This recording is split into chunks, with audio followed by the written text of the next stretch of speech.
প্রিয় শিক্ষার্থীবৃন্দ, আজকে আমি আলোচনা করতে যাচ্ছি 2025 সালে ঢাকা বোর্ডে এসএসসি পরীক্ষায় আসা ইংরেজি দ্বিতীয় পত্রের ট্যাগ কোশ্চেনের প্রশ্নটি ব্যাখ্যা সহকারে সলিউশন করব। তোমরা সবাই মনোযোগ দিয়ে শুনবা, কেমন? দেখবা।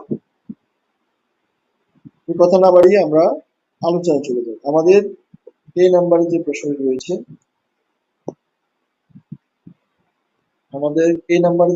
সেটা হলো everybody wants to have a better life. দেখো, এই বাক্যটা হলো অ্যাসার্টিভ সেন্টেন্স এবং এই বাক্যে কোনো প্রকার অক্সিলারি ভার্ব নেই। আছে কি? আছে একটা মেইন ভার্ব ওয়ান্টস। কেমন? যদি মেইন ভার্ব থাকে, এটা কোশ্চেনের সূত্র হলো ডু ডিড ডাজ যে কোনো একটিকে আমাদের কোশ্চেনের ভার্ব হিসেবে নেওয়া লাগবে। কেমন? যদি ভার্বটা মেইন ভার্বটা প্রেজেন্ট ইনডেফিনিট টেন্স হয়, সেজন্য ডু অথবা ডাজ। এখন ডু অথবা ডাজ দুটো তো নেওয়া যাবে না, যে কোনো একটা নিতে হবে। কোশ্চেনের সাবজেক্ট যদি সিঙ্গুলার হয়, সিঙ্গুলার ভার্ব নিতে হবে ডু ইয়া ডাজ। আর যদি কোশ্চেনের সাবজেক্ট যদি প্লুরাল হয়, সেক্ষেত্রে ভার্ব নিতে হবে ডাজ। ওকে, এখন আমাদের যে সাবজেক্ট রয়েছে এই সেন্টেন্সের মধ্যে, এই সেন্টেন্সের সাবজেক্টটা হলো এভরিবডি। কি রয়েছে সাবজেক্টটা? এভরিবডি রয়েছে। কেমন? এভরিবডি রয়েছে।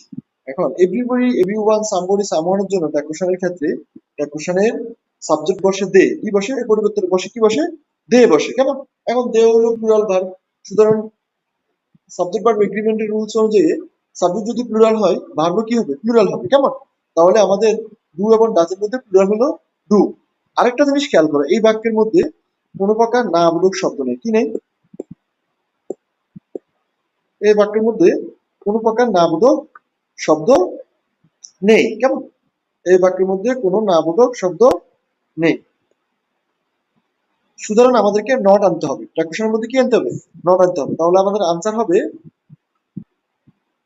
আমরা ডু আর সংক্ষেপে নট লিখবো ডোন্ট, আর লিখতে হবে দে। কি লিখবো? দে।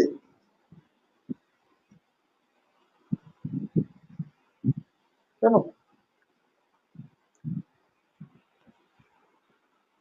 দে। Don't they. তাহলে আমাদের এই নাম্বারের আনসারটা আমরা পেয়ে গেলাম ডোন্ট দে। বুঝতে পারছো? এবার আসো, আমাদের বি নাম্বারে কি রয়েছে?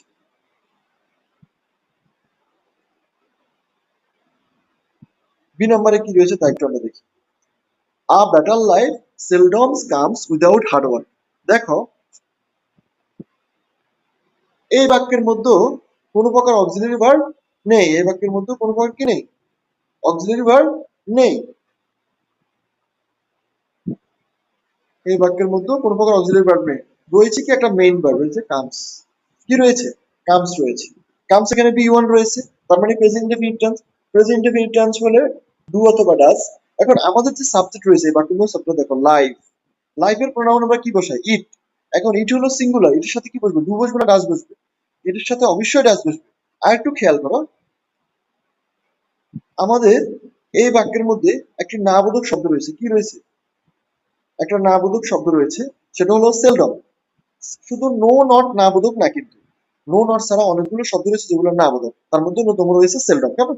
সুতরাং যেহেতু বাক্যের মধ্যে নাবোধক আছে, নট আছে, নাবোধক শব্দটা আছে, সুতরাং আমাদের ট্যাগপোশনের নট দরকার নেই। আমরা যেহেতু অক্সিলারি হিসেবে কি বেছে নিয়েছি?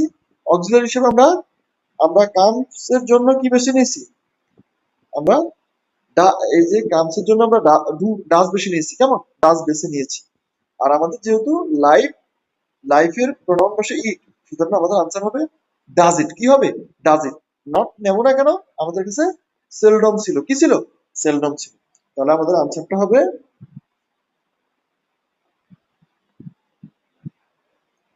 আমাদের বি নাম্বারের আনসারটা হবে ডাজ ইট। কেমন? তারপর প্রশ্নবোধক চিহ্ন। কেমন? প্রশ্নবোধক চিহ্ন। বুঝতে পারছো?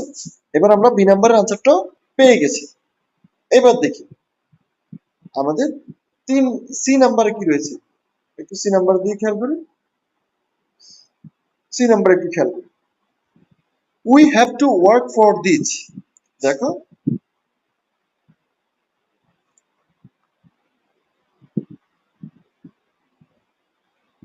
We have to work for this.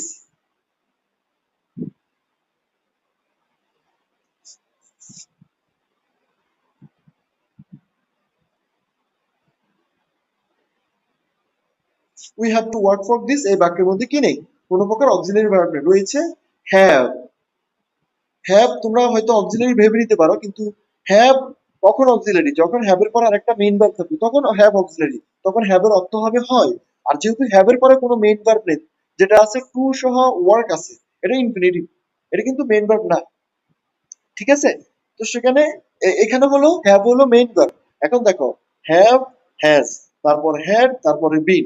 Have a has এর ফার্স্ট ফর্ম হলো হ্যাড, ফার্স্ট পার্সন ফর্ম হলো বিন। সুতরাং হ্যাভ এখানে বি ওয়ান বা প্রেজেন্ট ফর্মে রয়েছে।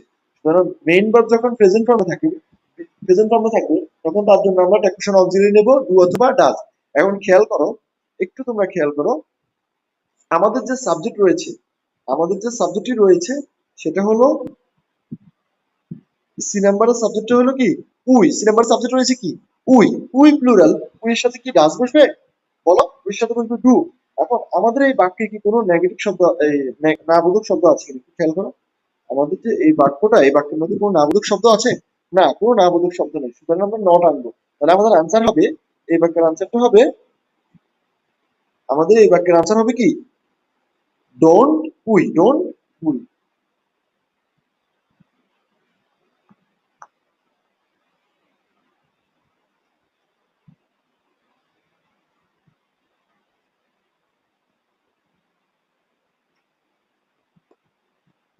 Don't we. তাহলে আমরা অলরেডি সি নাম্বার প্রশ্নের উত্তর পেয়ে গেলাম। কেমন? কেন ডোন্ট টু ইউজ তোমরা বুঝতে পারছো। তোমরা হ্যাভ দেখে হ্যাভ অন টু লিখে দিও না, কেমন? কারণ হ্যাভ এখানে অক্সিলারি না, হ্যাভ এখানে মেইন ভার্ব। ওকে, এবার আসি আমাদের ডি নাম্বার প্রশ্নের মধ্যে। ডি নাম্বার প্রশ্ন রয়েছে,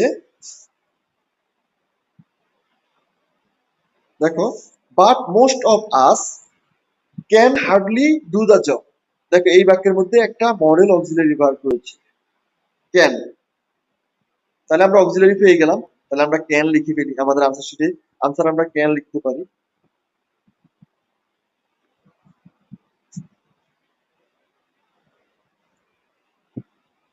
ক্যান লিখতে পারি, ক্যান লিখলাম, কেমন?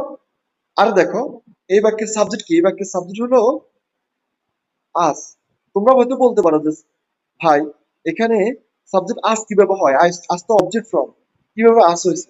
একটা জিনিস মনে রাখবা, প্রেপোজিশনের পরে যদি প্রনাউন থাকে, ওই প্রনাউন সবসময় অবজেক্ট ফর্মে থাকে। এখানে সে উইয়ে আছে, কিন্তু ওই যে প্রেপোজিশনের প্রেসারে, চাপে সে কি হয়ে গেছে? আস হয়ে গেছে। আমাদের সাবজেক্ট কিন্তু উই, বুঝতে পারছো? আর যেহেতু এখানে একটি, এখানে কি আছে, আমাদের যে, আমাদের এই যে হার্ডলি শব্দটা রয়েছে নেগেটিভ শব্দ, সুতরাং আমাদের নট বসবে না। ওকে, সুতরাং আমাদেরকে লিখতে হবে ক্যান উই। আমাদের আনসার হবে কি? ক্যান,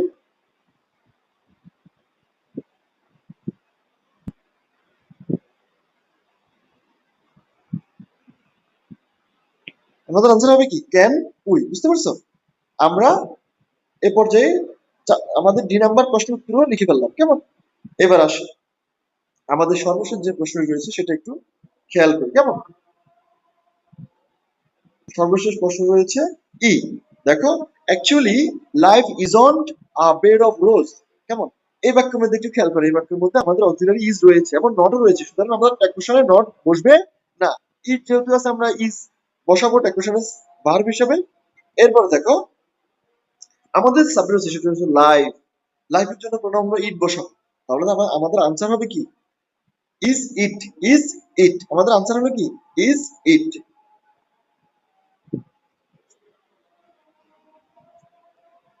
আমাদের আনসার হবে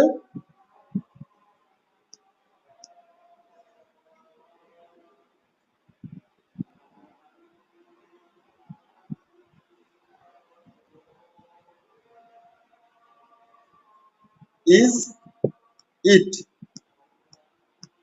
প্রশ্নবোধক চিহ্ন, কেমন? ইজ ইট কেন হয়েছে? নট কেন আসে না? কারণ নট অলমোস্ট দেওয়া আছে, ঠিক আছে? তো আজকে এই পর্যন্ত। আমার ভিডিও যদি তোমাদের ভালো লাগে তোমরা লাইক করতে পারো, আর না লাইক করলেও সমস্যা নেই। ওকে, এরকম নাচানাচি না দেখি টিকটকে, হ্যাঁ তোমরা ভিডিও দেখতে পারো। আল্লাহ হাফেজ।